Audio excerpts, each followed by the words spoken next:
नेवला और किसान की कहानी। बहुत समय पहले की बात है। किसी दूर गांव में एक किसान रहा करता है। एक बार वह किसान अपने खेत में काम कर रहा था। खेत में काम करने के द्वारा किसान को एक घायल नेवला का बच्चा दिखाई दिया। उस किसान को उस जख्मी नेवला के बच्चे पर बहुत ही दया आ गया। वह किसान उस नेवला के बच्चे को अपने साथ अपने घर ले गया। वह किसान घर पहुंचकर उस नेवला के बच्चे के जख्म पर मलहम लगाया। अब वह किसान सोचने लगा कि अगर मैं उसे जंगल में छोड़ दूंगा तो यह मर भी सकता है। मुझे कुछ समय इसको अपने साथ रखना चाहिए। जब ये स्वस्थ हो जाएगा तो फिर मैं इसे जंगल में छोड़ दूंगा। फिर उस किसान ने उसे अपने घर में रखकर पालने को सोचा। पर इस पर उस किसान की पत्नी राजी नहीं थी, क्योंकि उसके घर में 2 महीने का बच्चा था। पर उस किसान ने अपने पत्नी को इसे रखने के लिए मना लिया, ये कहते हुए कि यह हमारे बच्चे का कुछ नहीं करेगा। अब वह नेवले के बच्चे को अपने पाने साथ ही रखने लगे। वह उस नेवला के बच्चे को बहुत ही प्रेम भी करते थे। उसे भर पेट खाना देते। उसकी पत्नी भी उस नेवले पर विश्वास करने लगी थी। करीब 1 महीने बाद की बात है।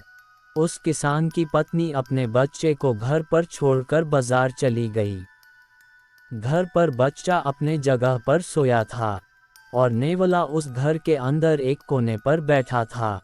तभी उस नेवले को एक सांप दिखाई दिया।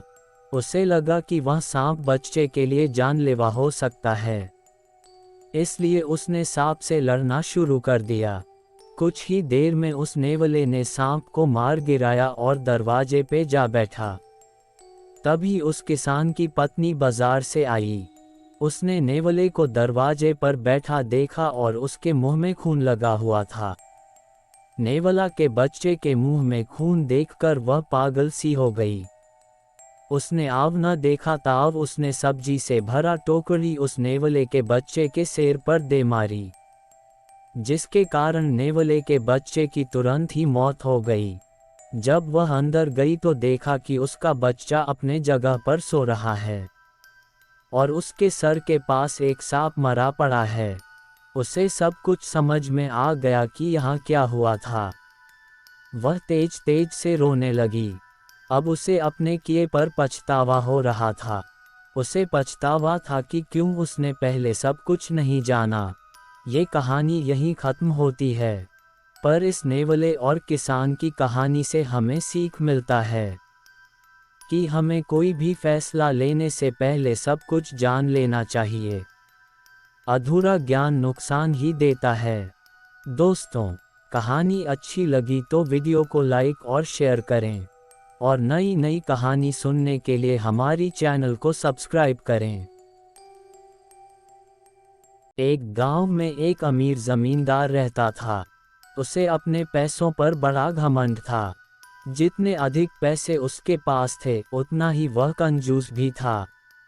अपने खेतों में काम करने वाले किसानों से वह खूब काम करवाता, मगर पगार कौड़ी भर भी न देता।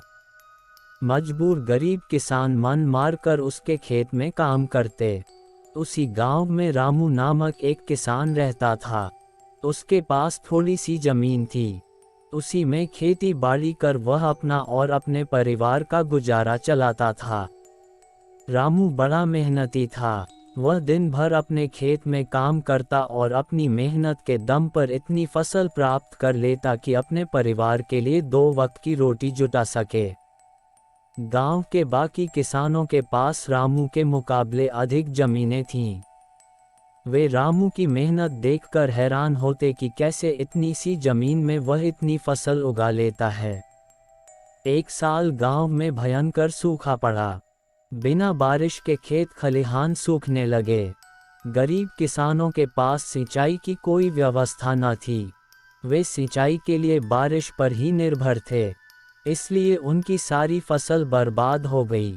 रामू के साथ भी यही हुआ। अपने छोटे से खेत में वह किसी तरह अपने परिवार का पालन पोषण कर रहा था। अब उनके सामने भूखों मरने की नौबत आ गई। मजबूरी के कारण वह गांव के जमींदार के पास कर्ज मांगने गया।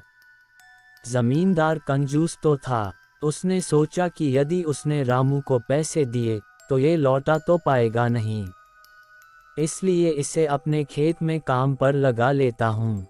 मेहनती तो ये है ही और मजबूर भी, कम पैसों में दोगुनी मेहनत करवाऊंगा। उसने रामू से कहा, देख रामू, मैं तुझे कर्ज तो दे नहीं सकता, लेकिन तेरी इतनी मदद कर सकता हूँ कि तुझे अपने खेत में काम पर रख लूँ। तुझे महीने के 1000 रुपये दे दिया करूँगा, पर मालिक दूसरे किसान तो 2000 पाते हैं। रामू बोला, करना है तो कर, वरना मेरे पास किसानों की कमी नहीं। जमींदार बोला, मजबूर रामू क्या करता, हामी भरकर घर लौट आया। अगले दिन से जमींदार के खेत में काम करने लगा। मेहनती तो वह था ही, वह खूब मेहनत और लगन से काम करता। उसने 4 महीने का काम 2 महीने में ही कर दिया। ये देख जमींदार बहुत खुश हुआ, लेकिन इसके मन में मक्कारी जाग उठी। उसने सोचा कि 4 महीने का काम तो इसने 2 ही महीने में कर दिया, क्यों न इसे निकाल दूं, इससे मेरे 2 महीने के पैसे बच जाएंगे। उसने रामू को बुलाया और उसके 2 महीने के पैसे देकर कहा, रामू ये ले तेरे पैसे, कल से मत आना, अब मुझे तेरी जरूरत नहीं। ये सुनकर रामू परेशान हो गया।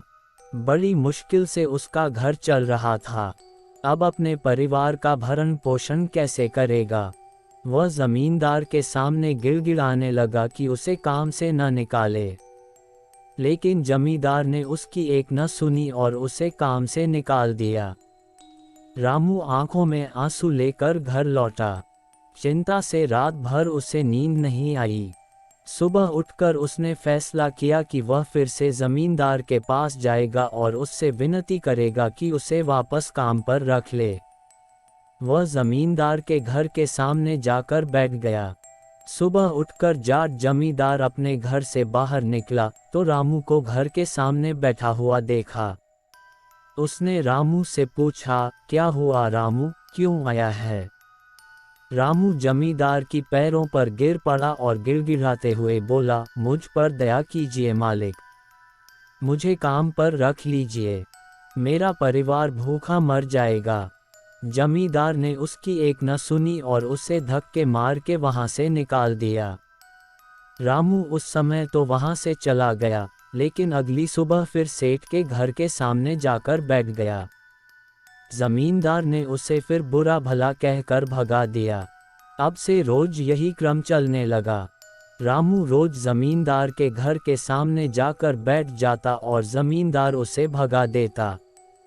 पूरे गांव में इस बात की चर्चा होने लगी। सब जमींदार को भला बुरा कहने लगे। तंग आकर जमींदार ने सोचा कि क्यों ना कुछ दिन परिवार सहित दूसरे गांव चला जाऊं। मुझे घर पर ना देखकर रामू यहाँ आना बंद कर देगा। अगले दिन वह परिवार सहित दूसरे गांव अपने रिश्तेदार के घर चला गया। 10-15 दिन रिश्तेदार के घर रहने के बाद जब वह अपने घर लौटा तो मोहन को अपने घर के सामने बैठा नहीं पाया। वह मन ही मन खुश हुआ कि चलो उससे पीछा छूटा, लेकिन वह चकित भी हुआ कि आखिर रामू ने आना बंद क्यों कर दिया। उसने गांव वालों को बुलाकर पूछा तो पता चला कि रामू घायल है और अपने घर पर पड़ा हुआ है। जमींदार ने पूछा, क्या हुआ उसे? एक जमींदार ने कहा, मालिक, आज जब दूसरे गांव चले गए थे तब भी रामू आपके घर के सामने बैठा रहता था। एक दिन आपका खाली घर देखकर कुछ चोर चोरी करने के इरादे से आपके घर में घुसे, लेकिन वे रामू की नज़र में आ गए। रामू अपनी जान की परवाह न कर उनसे उलझ गया और उन्हें भगा दिया। उनके बीच हुई हाथापाई के कारण रामू घायल हो गया। ये जानकर जमींदार को खुद पर शर्म आने लगी कि उसने रामू के साथ कितना बुरा किया, लेकिन इसके बाद भी रामू उसके घर चोरी होने से बचाने के लिए चोरों से उलझ गया। वह पछताने लगा। उसने रामू के घर जाने का फैसला किया। वह रामू के घर पहुंचा तो देखा कि रामू बड़ी दयनीय अवस्था में चारपाई पर पड़ा हुआ है। उसके बच्चे भूख से बिलख रहे हैं। ये देख जमींदार का दिल भर आया। उसने रामू से अपने किए की माफ़ी मांगी, उसका इलाज करवाया और ठीक होने के बाद अच्छी पगार के साथ उसे फिर से काम पर रख लिया। दोस्तों, कहानी अच्छी लगी तो वीडियो को लाइक और शेयर करें और नई नई कहानी सुनने के लिए हमारी चैनल को सब्सक्राइब करें।